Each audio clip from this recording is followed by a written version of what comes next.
Greetings, my friends. David Daniel here. Wonderful to be back with you this week. So this week's video, we're talking about how do we shift mindset? Once we notice it, which is what we talked about last week, how do we change it in the moment? And being able to change our behavior in the moment is one of the most powerful moves that we can make as leaders, as people. And once we realize that we have a choice, and especially a choice about the mindset that we bring to something, the world opens up in new ways. There are new possibilities that literally unfold before you, before your very eyes in every moment.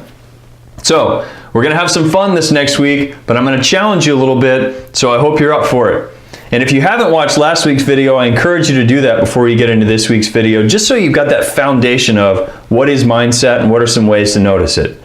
So I'm a high-performance coach that works with triathletes and executives and business leaders, helping them to understand that you have to bring more of your whole self in order to function in today's world, in the complexity and the uncertainty that leaders face. And so one of the ways that I do that is I bring practices of self-awareness and self-reflection. And when we move to mindset, I'm telling you that's about as much fun as there is, because mindset, as I said last week, is the one that's driving the bus of subconscious thought.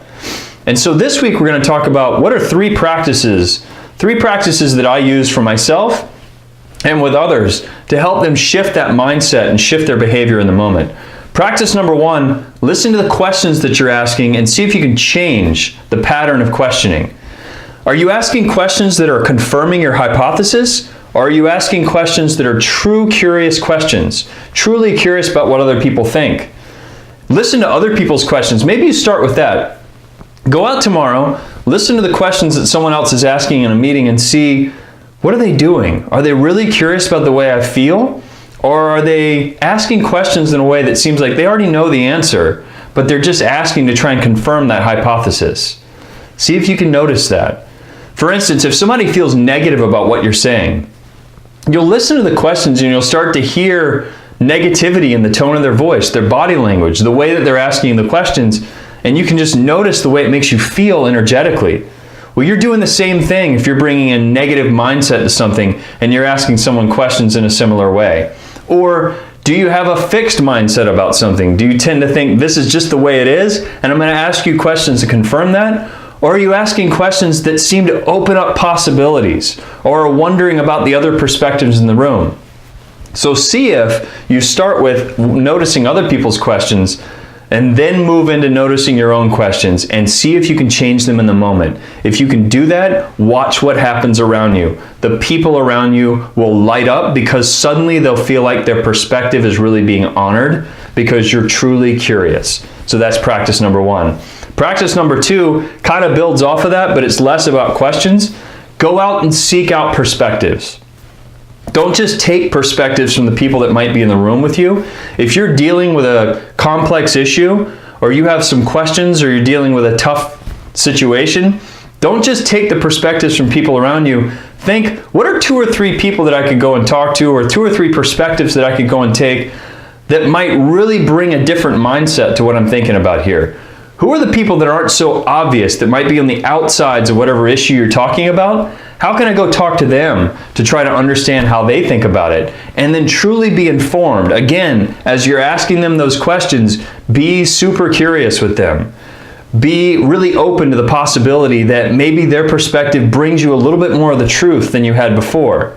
So practice number two is think of some less obvious perspectives that you can go and take so that you're not stuck in what I call groupthink, where you're sitting around with the same people talking about issues and you have a collective mindset that's being brought to an issue. So that's practice number two. Practice number three, this is a little bit more subtle and it's on an energetic level, but you can notice mindset and you can notice a shift in mindset energetically in you. When I feel negative or I feel fixed or if I feel like I'm just stuck in a place, my mindset actually makes my body feel low. I feel that I slump. I feel that my body language is tired, it's lethargic, there's not a lot of energy coming across in the way that I'm talking to other people. I don't really have a lot of positivity in my body. And the energy that's being put off around me really, to me, brings a mindset, even though I might be thinking positive, I might be showing negative. And so paying attention to how our body is acting in the moment and the energy that we're putting across, and you can see it, guys, in the reflection of the way the energy is coming back at you. If people are slouching in their chairs and they're looking down and they're looking bored and they're not looking very energetic, likelihood is that you're bringing a mindset either individually or collectively that's negative or fixed or just tough to be around. So what do you do in that moment? You choose. You choose to bring a different energy right then. Pep yourself up. Use some words. Close your eyes.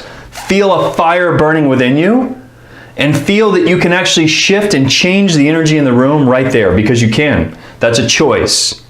And the power of choice, once we realize that, we can take control of a room. We can command the room by bringing a different energy.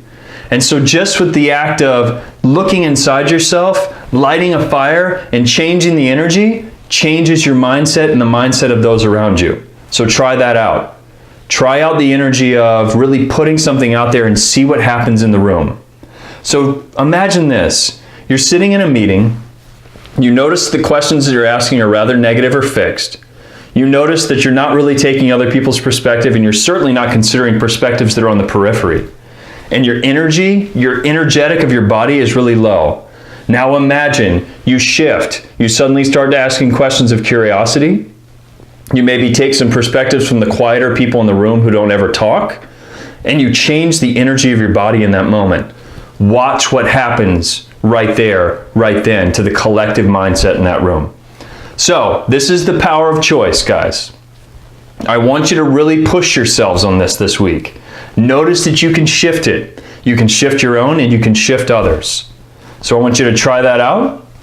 I want you to have fun with it, but I want you to challenge yourself. We're getting into some tougher work here, but I believe in you. I know you can do it.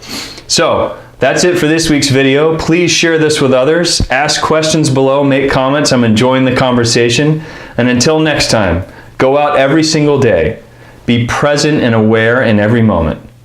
Be gentle and kind with yourself and with others. And if you need a mantra to repeat, repeat the words, be, here, now.